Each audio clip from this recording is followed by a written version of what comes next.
Our last proof technique is proofs by cases, or case analysis.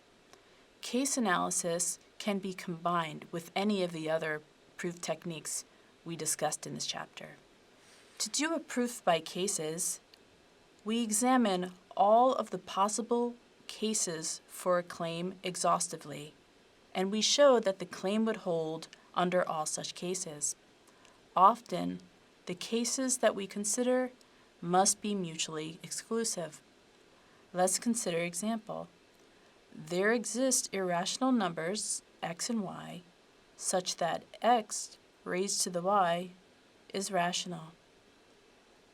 Here, we'll do an example of proofs by cases where we don't actually give the solution directly. So to begin, let x and y equal the square root of 2. We know the square root of 2 is irrational. Our first case is if the square root of 2 raised to the square root of 2 is rational, then we're done. Otherwise, if the square root of 2 raised to the square root of 2 is not rational, let's define x and y again. We'll let x equal the square root of 2 raised to the square root of 2. And we'll let y equal the square root of 2. Now, when we raise the square root of 2 raised to the square root of 2 to the square root of 2 again, we would multiply the square roots of 2 together, and we'd actually square the square root of 2. When we do that, our answer will be 2, so then this would be rational. You'll notice that in this example, the two cases are whether the square root of 2 raised to the square root of 2 is rational or not. Those are mutually exclusive cases because only one can be true at a time. And we showed that the claim is true for either of those cases. And what's important is that we didn't actually say which case was true or not, but in either case, the claim would be true. Let's do another example of proof by cases now. Among any three integers, there are two whose sum is even. So let's consider a set of three integers. So let our set S equal x1, x2, and x3. x1, x2, and x3 are integers.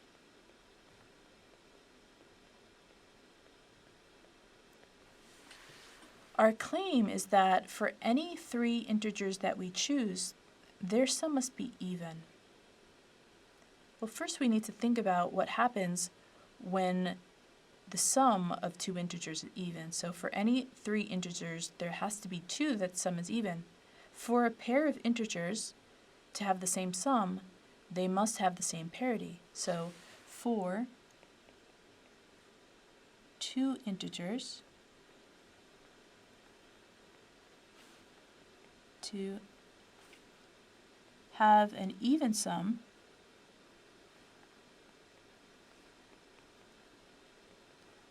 they must have the same parity, and that means they must both be odd or must be even.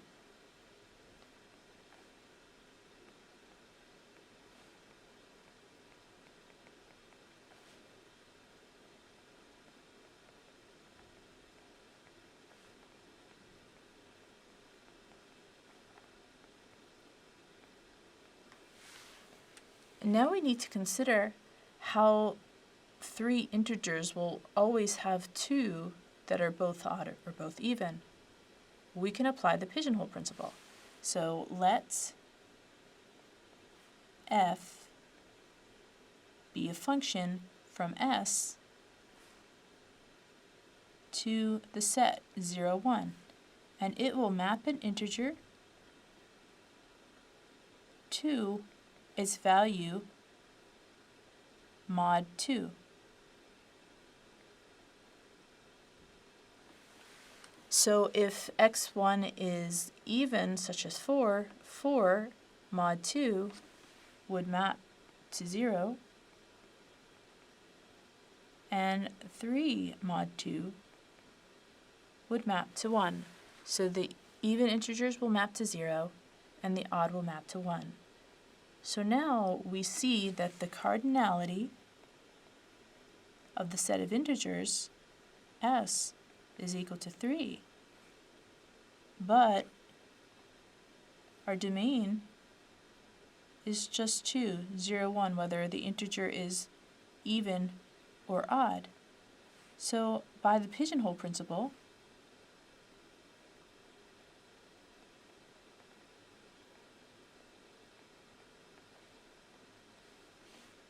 at least 2 must map to the same value, either 0 or 1.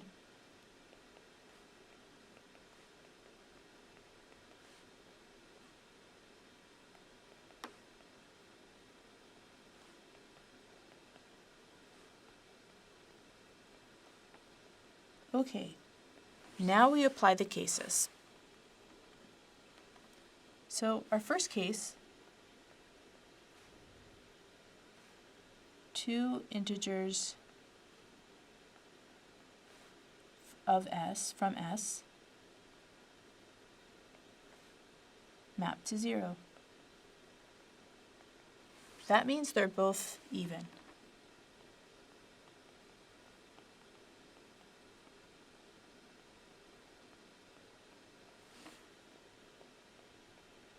And the sum of 2 even integers is even.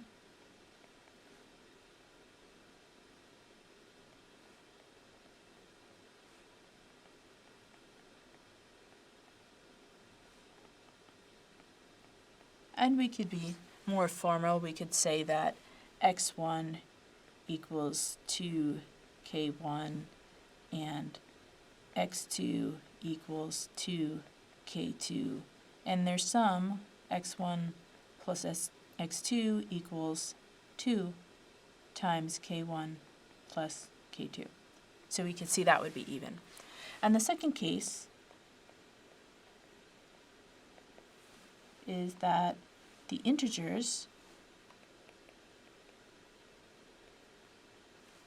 from s map to 1. So this is the case where the 2 integers that map to the same whole map to 1.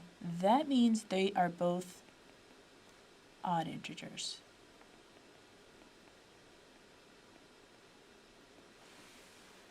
Now let x1 equals 2k1 plus 1 and x2 equal 2k2 plus 1. When we add them together, we'll get x1 plus x2 equals 2k1 plus 1 plus 2k2 plus 1. Now we can factor them into 2k1 plus k2 plus 1. And now we can see this is even.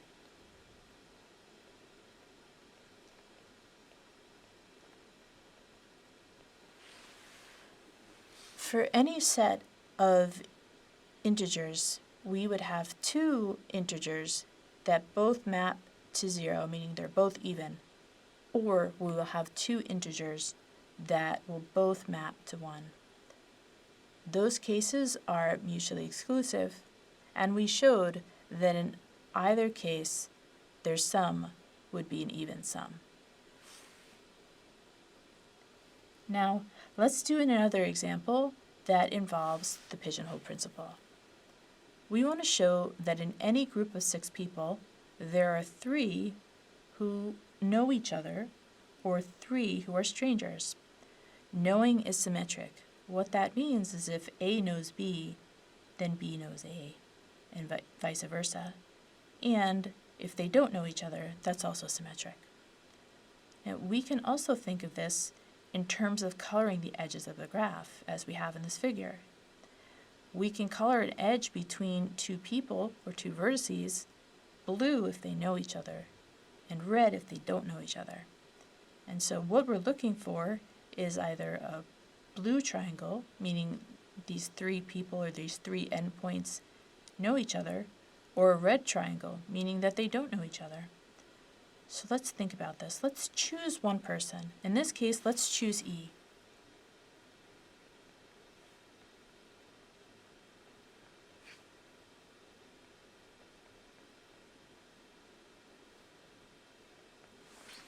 And now we can use the extended pigeonhole principle to let us know about how many people would have to know or not know E. So now let's have a function, and our function is going to go from everyone who's not E, so that's going to be our people A, B, C, D, and F, to the set 0, 1. And we will map a person to 0 if they don't know E, and 1 if they do know E. So for example, from this picture, we have F of A would be 0. A and E don't know each other. They're connected with a red edge. And F of B would be 1. They know each other. They are connected with the blue edge. So we're going to connect a person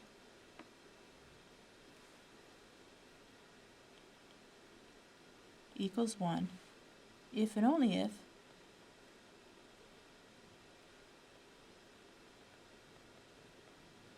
P and E know each other.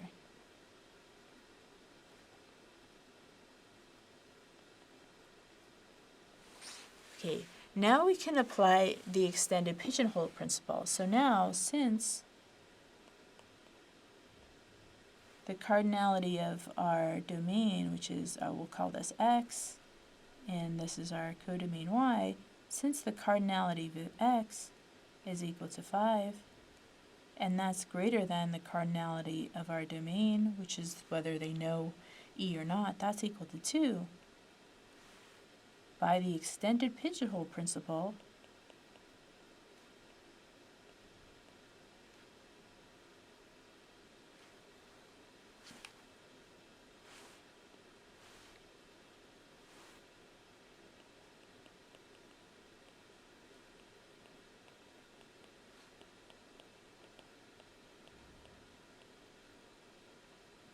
at least the ceiling of 5 divided by 2 people, which is when we take the ceiling, recall that is when we divide 5 by 2, we will get 2 1/2, and then we take the next smallest integer greater than it, so that will give us 3, at least 3 people know E or don't know E.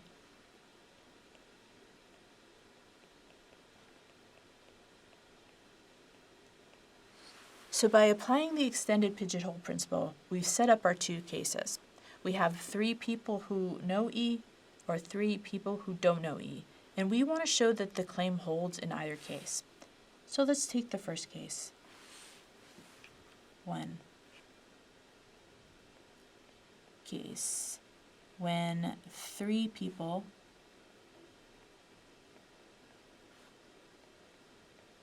know E. Well, when 3 people know E, there's actually subcases now. So if none of these 3 people know each other,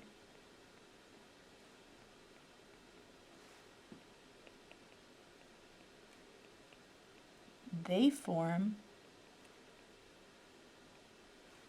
a group of 3 people who are strangers.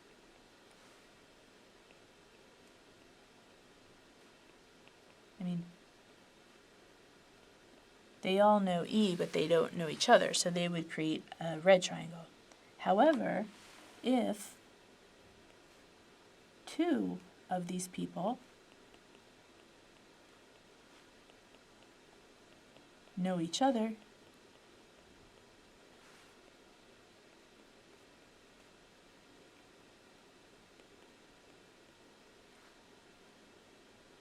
these people, along with E,